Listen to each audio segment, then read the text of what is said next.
Welcome along to another episode of Behind the Bar podcast. I'm Ross Thompson, your host. I own 3 gyms across the northeast of England and a global online program, the Barbell Club, where we can take you from complete beginner to photo shoot level results. Our mission to help as many everyday people as possible get into weightlifting and get the physique they desire. So on today's show, we have our client, Stuart Wheatman. He is 51-year-old. He has been our online client for 5 months now. He toyed around with the idea before, but the timings never aligned. And he also wanted to get onto our shred element of it, where it's 13 weeks of really dialing in the nutrition and have a photo shoot at the end. This podcast was recorded like minutes after his photo shoot. So it was like straight from the photo shoot into the podcast. He's an absolute top bloke. At his age, he wanted to make like the changes to it because he had like a big outdoor run coming, wanted to be lighter for that, and just wanted to make health and fitness part of his routine and really get stuck in. And he's an absolute top bloke. He's been working with our coach Joe all the way along. He's getting some insane results. He's going to talk to you about the whole process of it, how he's feeling with it, any of the struggles, and yeah, it was absolutely fantastic to speak to him. And he's put the graft in and the results have shown. So if you need anything, there'll be some links below, like to my Instagrams. Check out all the results we get, and yeah, just enjoy it and let me know how you enjoyed it by commenting below.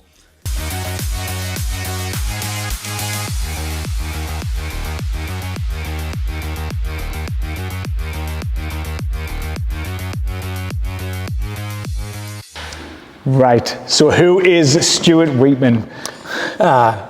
Who is, hard question, but yeah. A dad, a husband, a regular guy. A regular guy, yeah. What do you do for a living?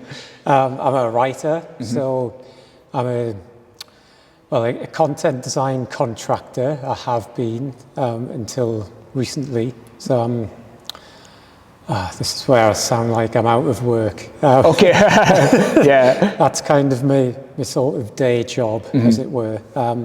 At the moment, I'm setting up a new publishing company. Oh, wow. So I've been writing, writing non-fiction books for the past 20 odd years, kind of on and off between content work that I do. And then this year, I've been making moves to set something up, so it's kind of in motion at the moment, so it'll be all going live pretty soon. Oh, exciting. Brilliant. So first off, you've literally just come from your photo shoot, literally, 5 minutes ago. How was the experience? Did it feel like a celebration of all the hard work? It did, yeah. I realise how nervy I get at things like that. You know, where you've been. It's not like you've done it before, though. No. Yeah. Every week. Yeah, it's that kind of thing where you suddenly forget how your arms and legs move, and you can't understand anything anyone's saying. But apart from that side of it, it's nice to kind of to celebrate what you've done, because it's been like a 20-week process. Yeah, because you started in January. A bit earlier, just to get to grips with the process and what I'd be doing. So it's nice to get here and just, it's and breathe kind of thing. Yeah, it's done. It's nice to have that bit end date. So this podcast obviously marks the end of the 13-week shred, even though we've been doing it since January, which is 20 weeks, did you say? 20 weeks, yeah. How do you feel now compared to when you started, physically, mentally, even emotionally? A million times better. I was just saying to Joe, and I've probably messaged you a few times as well, because this was my plan when we said 20 weeks. It was because I know I've got that run coming up, so I wanted to shed some body fat, because I deferred the run a couple of years because of knee injuries. Typically, and it's not because I was massively overweight or anything like that, but trying to slog it up and down hills, it takes its toll on your knees as well. Yeah. So I thought, right, let's do it properly this time. Let's let's have a schedule. Let's know when it's coming, and let's get something booked in. So that side of it, I think, has really helped, because as soon as you're getting rid of that body fat, you feel better about yourself. Just in general, I've felt fitter, more agile, getting out more. It spurs you on to do more. But I think as well, because, as I sit, well, it sounds mad saying I sit down for a living, but as we were saying earlier, sometimes I can probably move about 100 steps a day, because I'll be there 18 hours or something, just powering through work, and that takes its toll as well. Doing that day after day, or thinking that, because sometimes I'll have it in my mind that, it's okay, I'm a runner and I'm getting out doing things. Then when you think, right, when was the last time you got out on a run? And it's like, oh, right, yeah, it was a few weeks ago. Yeah. And it turns into a few months, because I know I did that over Christmas, and I know myself what I'm like. I'll probably go to the shop for some milk or something, thinking there's some exercise, but then to make it worthwhile, I'll buy a packet of biscuits. It's it's right down the bottom of the hill, so it's I'm not going back up there without a reward. Yeah. And that just adds and piles up. Brilliant. Until you have to take control of it. Yeah, I mean, I've seen on your, I looked back through your Instagram the other day when I was writing up these questions, and it was it's been how many steps you've done, boom, boom, boom, you ring circles and stuff like that. So it's you've really, even though you were prior doing little bits of that, but I think it's just elevated that more. Yeah. So that's really went up. So you can see the activity you're doing now. Do you think that'll keep up? Yeah. This is, I think, again, because I obsess over age, where I remember how old I am. But it's those things of, right, when you're getting on, so you want to be being as active as possible, you want to build strength, do that in the gym, it's and I know I've done stuff before where I've been really active and then not. It's you kind of, yourself when you've done stuff like this, that you, for how it makes you feel, you want to keep it going. And you 51, 52, whichever one it is. Roughly. Roughly, yeah. 51 and a half. It shows you how active you can be at that age. When you're hitting your 15,000 steps, you're this, and you're doing the running training and stuff like that. It's a lot of people, even in early 30s, 40s, I probably think I cannot do all that, but it's yeah, you're doing it. I think as well, because when I say I'm sitting there 24/7, I mean, I'm also writing some memoirs with some fitness. Yes. I say fitness people, fitness influencers, and social media personalities. So one guy, John Shield, who's an endurance runner. So again, it's I know I'm a very amateur runner in comparison, but it's working with people like him, or with Matt Lewis, the Silverback Tarzan book. You put us onto him, and I've been watching him. Right. And he's just he's madness. Well, he's got that kind of crazy backstory, but all built on raw strength and consistency.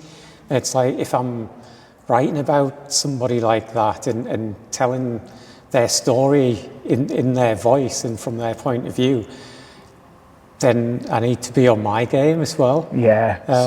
So that basically, it's basically if I was a fat coach, I wouldn't be living that thing, and where you're writing for these kind of people, you've got to live it as well, really. Yeah.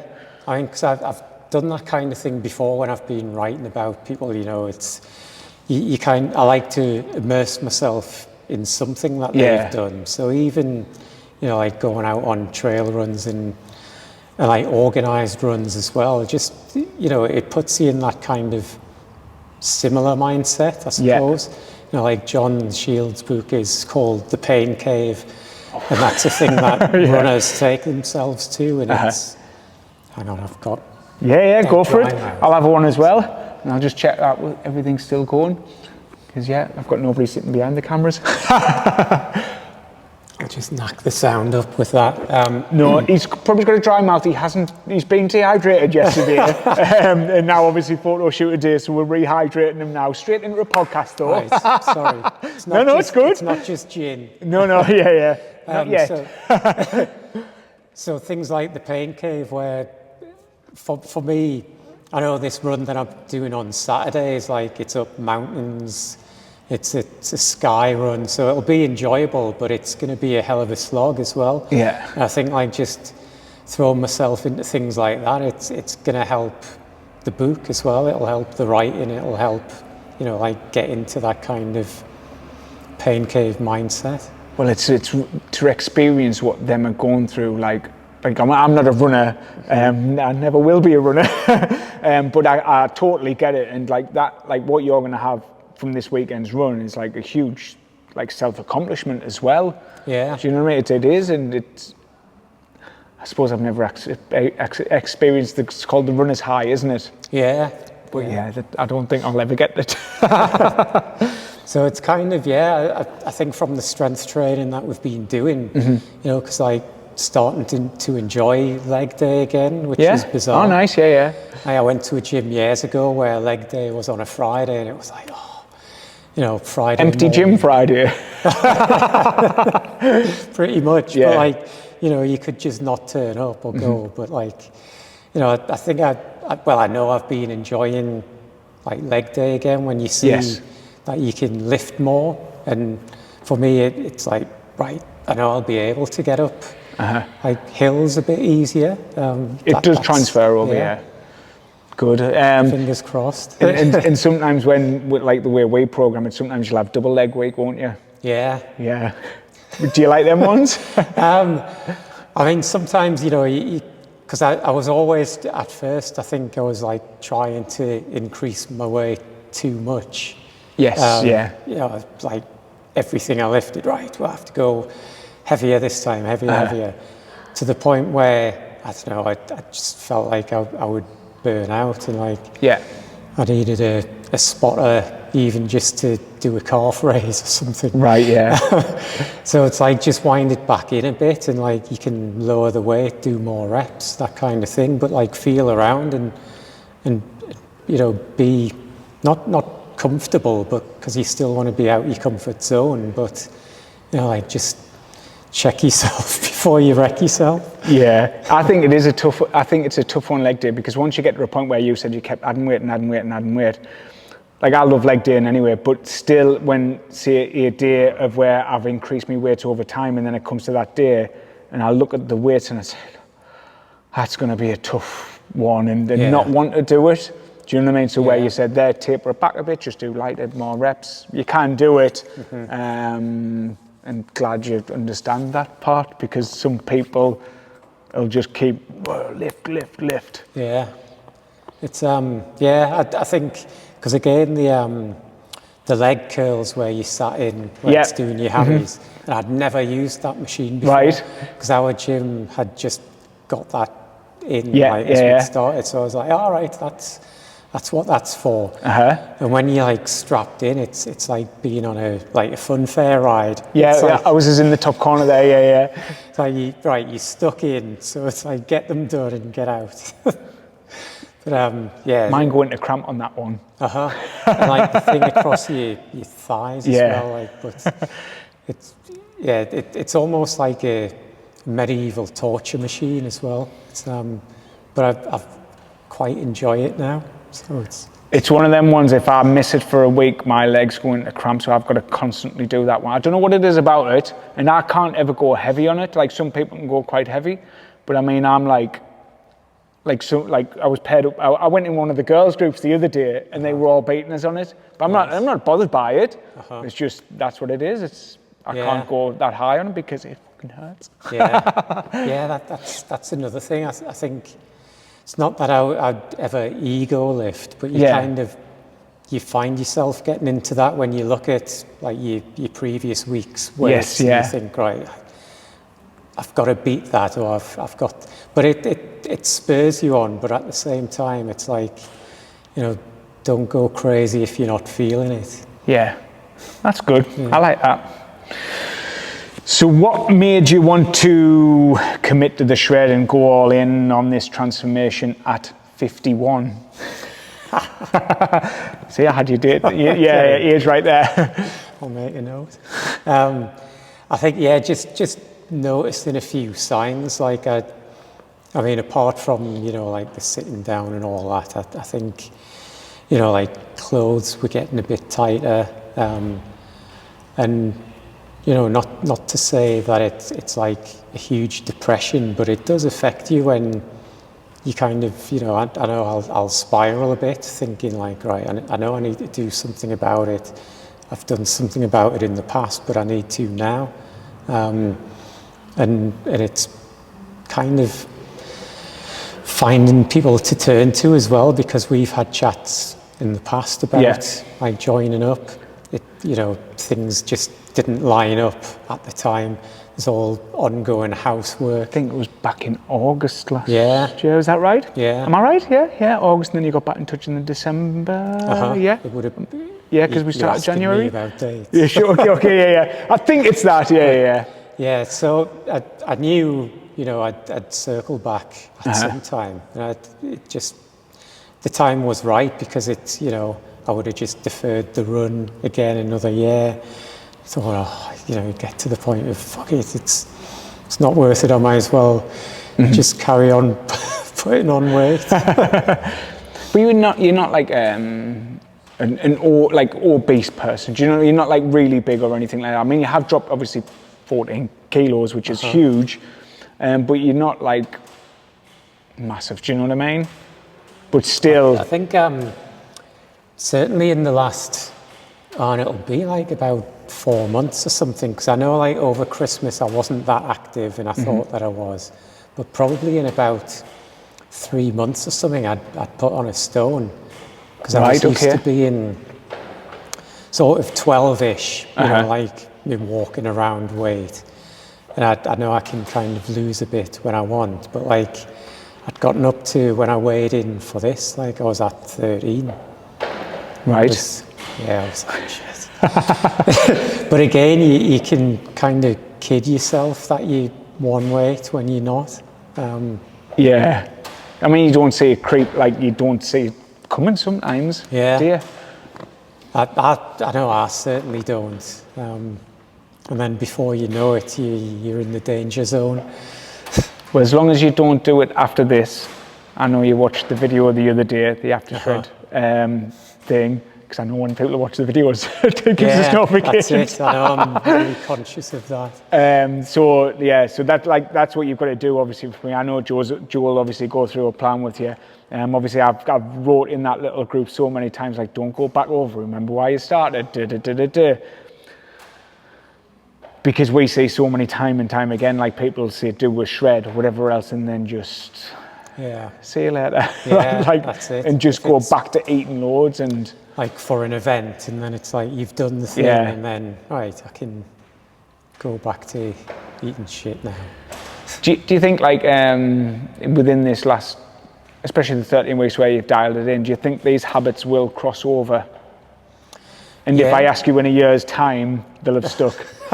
I would. Well, I'll caveat with, I would hope so. I mean, I think I did know, but like, standards kind of do slip in time. But I think with this, it's just, when we talk about age and that kind of thing, it's like, I don't want to get to the point a few years from now when weight has crept on and think, right, like I'm I'm reaching 60 and I want to be fit for 60 kind of thing. So I've got 5 stone to lose, you know, like I can't get to that point.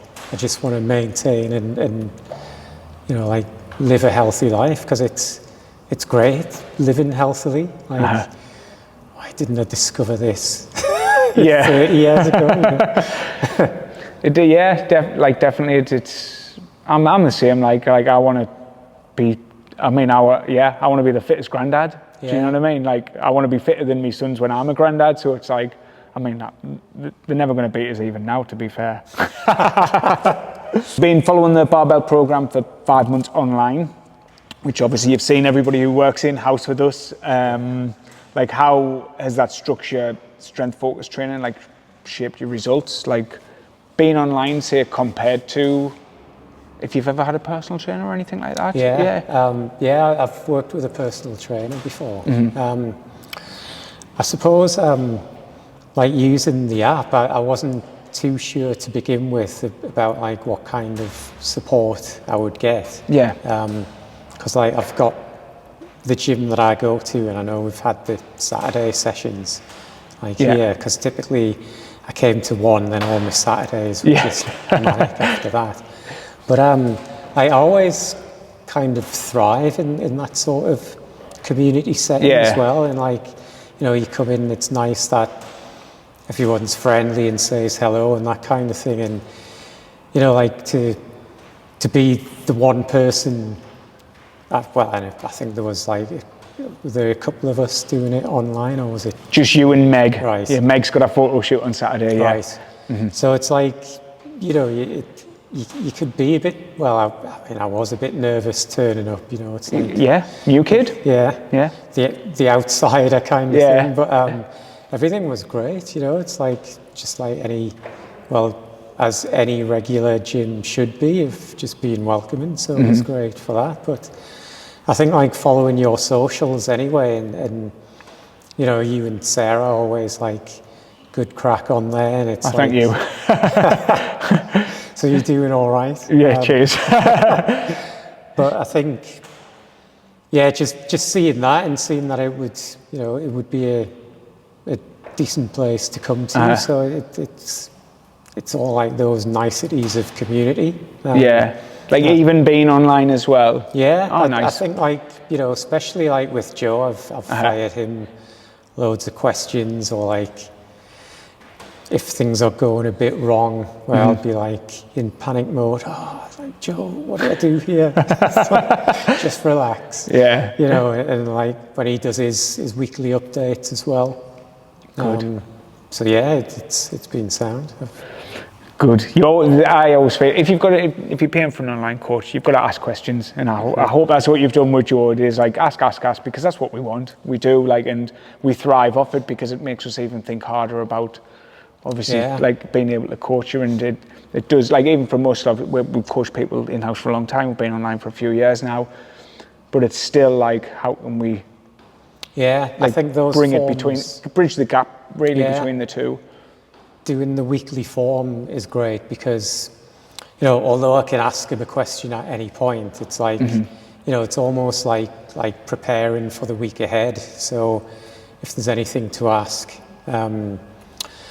he's always been sound with that anyway. But another thing, like, because when he's reading through, you know, anything that I've put, and when I'm watching the video back, it's like, he's like the fastest reader I've ever heard. Right, okay. I know what I'm like with reading. I don't know if there's some like dyslexic brain going on for me, but like she was like, right, and then he'll just answer. I'm like, how do you read that quickly? What's going on here? But I love how we can, you know, that's sort of weekly communication where, you know, if I'll say like, well, I know I'm going to be away this weekend. Right, this is what you need to do this week. So, you know, cut back on something so you're allowing yourself those extra calories. Like you did that early on, but again, I think as we've progressed and things have been happening as they should, I haven't had as many questions, so it's probably made his life a bit easier anyway. But the thing is, though, when you're on the shred, it's like I always say to the coaches, like, whoever's on the shred are the easiest clients in the world, because they know exactly what numbers they've got to hit, and if they don't hit them, they're going to get a kick in the windpipe. Yeah, that's it. So, because that's like they've dedicated themselves to that 12, 13 weeks, and those are the targets what we've set in front of you, the 15,000 steps, and it's like, if you're not hitting them, we just come straight back to you. You haven't hit this marker, you haven't hit this marker, you haven't hit this marker. What are you doing? Yeah. So it's mad, because even though it's the toughest part for yous, it's actually the easiest part for us to coach, because it's like, you've got to fucking do what you've said you're going to do. Yeah, definitely. And I think as well, like, if you get to week 10 or something and you're not hitting your goals, it's like, well, you know by now, like, what's going on. Yeah. Unless you break your leg or something. Or Yeah. Well, I mean, if your calories are saying you're doing 3,500 burned per day, no matter how much these are off, and you're saying you're only eating 1,700, but you're not losing weight, it's like, no. Yeah. You fell on that pack of biscuits, didn't you? But yeah, we can always get people with that one. You're a busy ghost. You are a ghostwriter, aren't you? Yeah. Is that right? Yeah. So like, you're a busy ghostwriter. How like did you manage to juggle work, training, nutrition, and still push for, abs today? Yeah, results. These sick results today.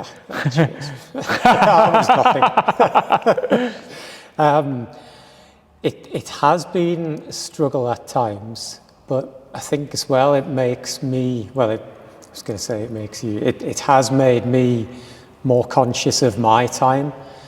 I know, again, just when we're talking about filling out the questionnaire and saying like, how have things been, a lot of the time I have said time has been an issue, and it always will be, really, no matter what I sign up for. It's like, you do that to try and sort yourself out, but you've still got, luckily you can push back gym sessions to weekends or something if you can't fit them in, but I think time has always been that difficulty.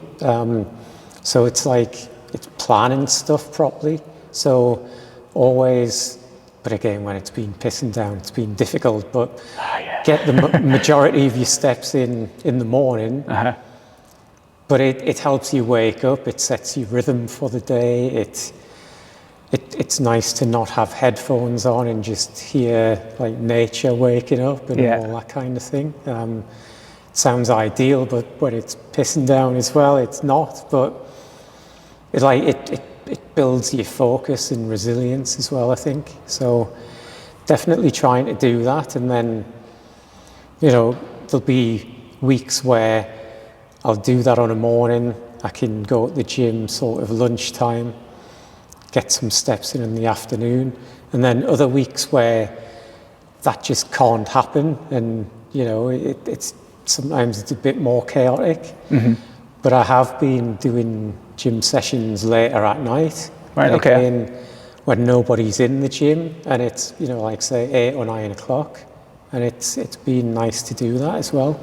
So I know it's leaving it quite late, but I always felt I had to train at a certain time. Like, I used to always train on a morning. Right, okay. And now I'm like, no chance.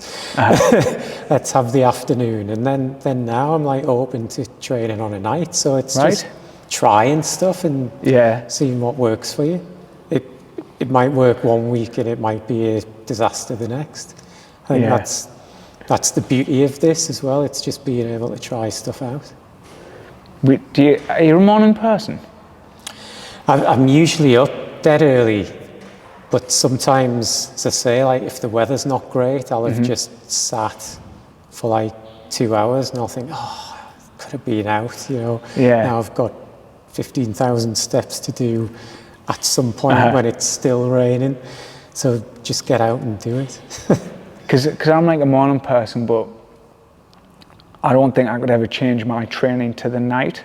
I used to be I want to train at 6 in the morning. Then I used to be, I want to train at 7 in the morning. But now, I train at 9 in the morning. And that's so we drop the Ben off at school and then come straight to training from there. And that's, in the 6 weeks holidays though, I'm gonna have to train at 10 Right. But if it was anything after that, like I couldn't.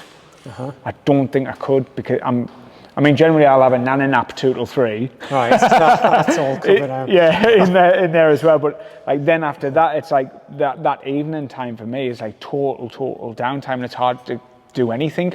I'm a very morning focused person, but well done for being able to switch it around. Like it's kind of superpower that.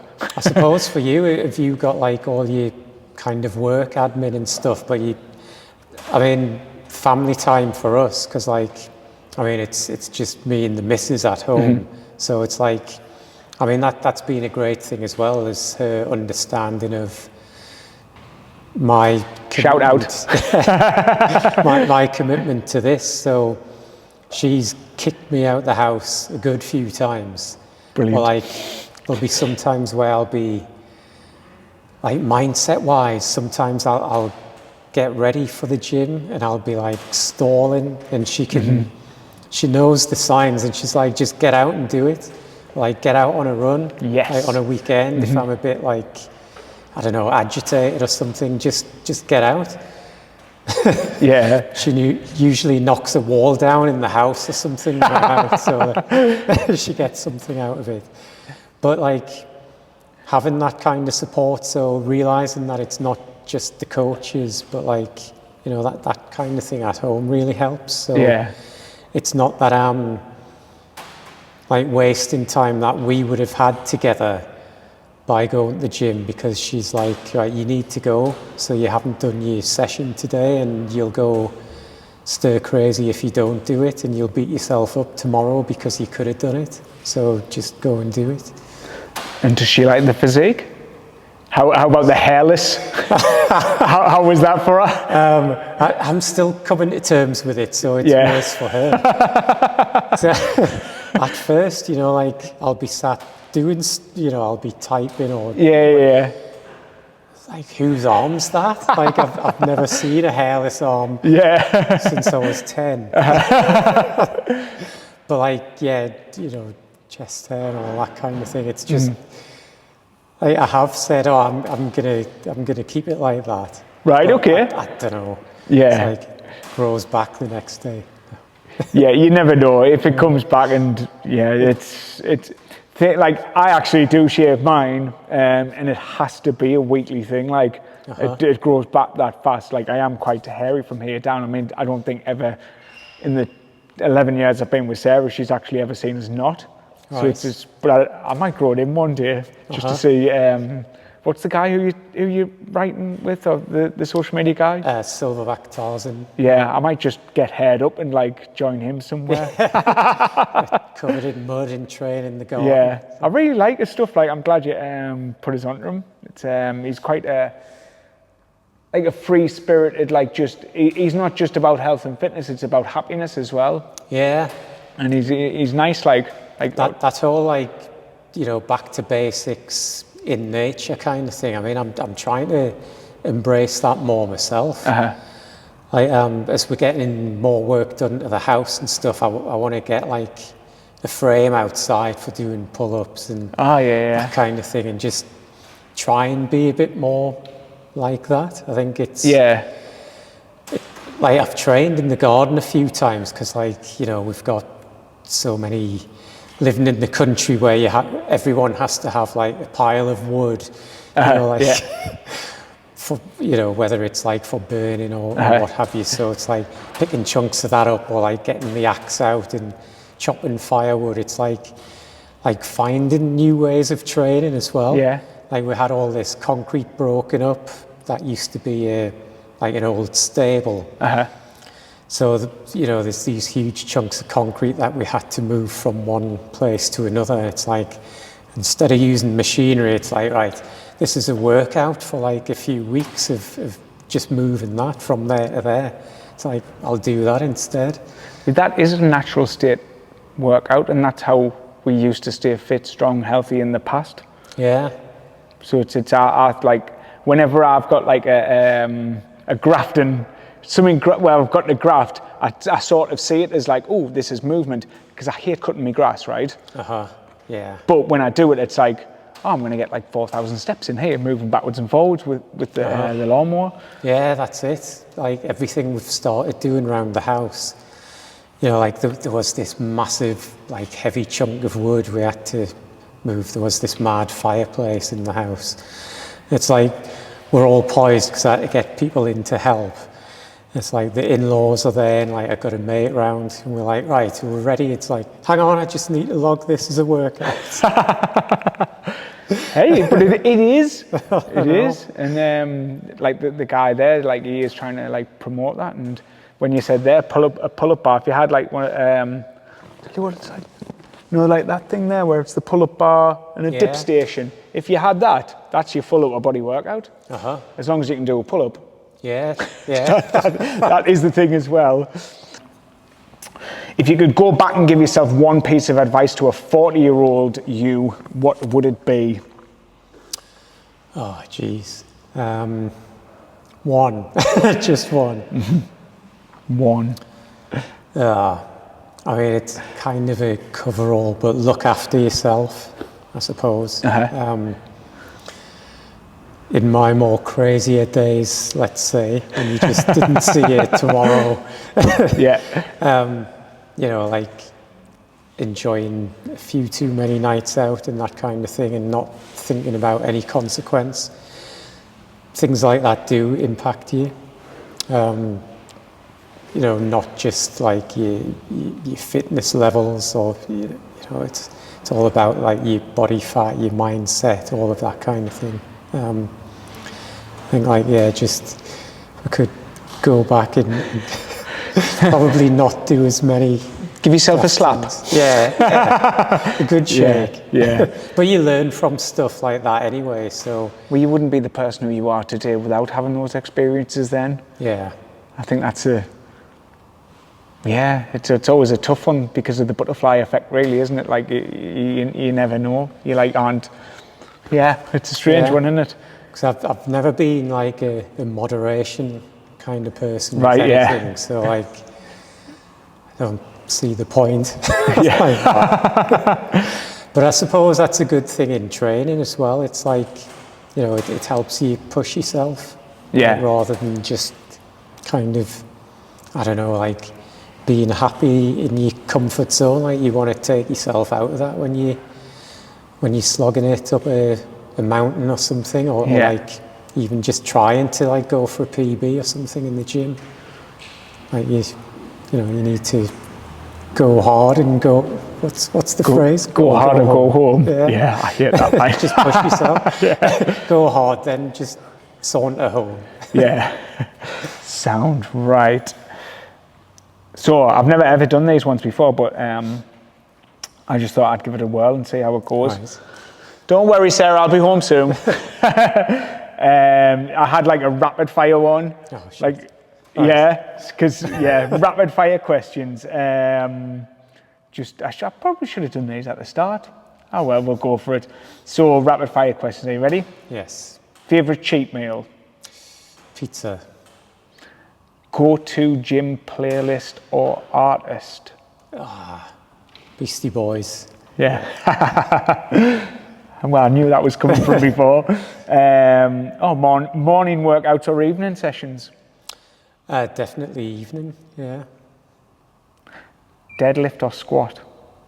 Squat. Least favourite exercise? I mean, I know everyone will say burpees. Least favourite. In weights we'll use it, in weightlifting. What's your least favourite? Probably back squats. Okay. I've found them uncomfortable recently, but yeah, probably that. And I nearly fell over the other week. That wasn't pretty. Coffee or pre-workout? Coffee, always. Oh, yeah. One piece of gym kit you can't live without? I have to admit to wearing namby-pamby gym gloves now. think I've seen a photo, Yeah. It's with delicate, work-shy hands. Like, Yeah. I used to wear them ages ago, to be fair, and then for some reason, I think it was when CrossFit came out, it was like using chalk and everything else, and it was like, oh. Right. Favourite way to recover? Like if you do use any recovery, sauna, massage, ice bath? Massages, yeah. Don't have them that often, but when I do, yes. They're really helpful. I'm with you 100% there. Every time we go on holiday, we always have them. If you could train with any athlete or celebrity, who would it be? It's gonna have to be Silverback Tarzan. Yeah. Hey. I've not trained with him yet, so that's the thing. I want to get in the garden with him and do some pull-ups. Yeah. Oh, that'd be mint. It would be. That would be cool as fuck. Dream holiday, beach or mountains? Beach. What's one book or podcast you could recommend right now? Well, I mean, I've just finished an audio book which was called Animal House by James Brown. Okay. It was about his time when he was the publisher of Loaded magazine. Loaded, yeah. The Lads mag from the 90s. So I remember, he started out... it was the opposite of FHM, wasn't it? Like the Yeah. So he started writing fanzines. He used to work for NME, the music newspaper. So he became an editor, and it's just like, it's kind of like mad road trip really of his life in amongst all that, like sex, drugs, rock and roll, kind of just crazy tales of like traveling the world and meeting all kinds of people, but just about trying to keep himself together while he was doing it. Realizing that he developed a few issues from from all those kind of, like hedonistic days. So just like winding it back in and like what he learned from it all. But I suppose it's about the magazine in general, but I love those kind of stories. I think, that's why I've always been attracted to like writing this kind of stuff myself. Just like those mad stories. Well, last one then. One bit of fitness advice, like what you would give to somebody starting on the journey. Something simple like what's basically the basics, what people get wrong, but anybody can do? I think the first thing is always the steps. And I know that sounds like the easiest thing on earth to do, but it's sort of mastering that, because like, as I say, for me, you get so many times where you don't want to go out, and it's pushing yourself out the door, or telling somebody that you live with to push you out the door. And I think when you just start seeing that kind of consistency of steps, when you never used to move, or like you might have done 500 steps a day, and you see like, all right, yeah, this is really easy and achievable, and it fits into my schedule. When I walk around saying I'm well, you wouldn't walk around. I sit saying I'm far too busy to walk. It's like, come on, man, of course you can walk. Just get out there and do it. Or even like having one of those little treadmill things at your desk. That's going to be my next thing as well. They are good. Yeah. Like we've got one for in the winter. Yeah, of course. Yeah. But yeah, I 100% agree with you. I think like we've got all these little marker things here. Like if you use the old 10,000 step rule, it's like before any journey or whatever else, master that. That's it, and it's free. It's not like, apart from buying your device, but it's getting us back to moving, and as so simple as it sounds, it's just so true, isn't it? Yeah. I mean, another thing, I know this takes it out of the realm of quick fire, but what I've noticed as well is like, when you check in your watch and like how many Ks you've done, so I'll always be like, right, so I know if I go up that hill and back, that's going to be like 4K in total. And you have all these markers. So I've got them in every direction now that I'm going in. Yeah. So, because I'll always start without a plan. It's just like, I'll go this way today. All right, if I go just over there to that thing over there, that's There's like my 5K marker. It's like, you know, like, you know, you can schedule your own stuff in just by that, so you don't have to check your watch all the time. Perfect. Thank you very Nice much. one. And Cheers. yes, good luck with everything. All. you. Yeah. Cheers, And we'll be lean all year. Thank you.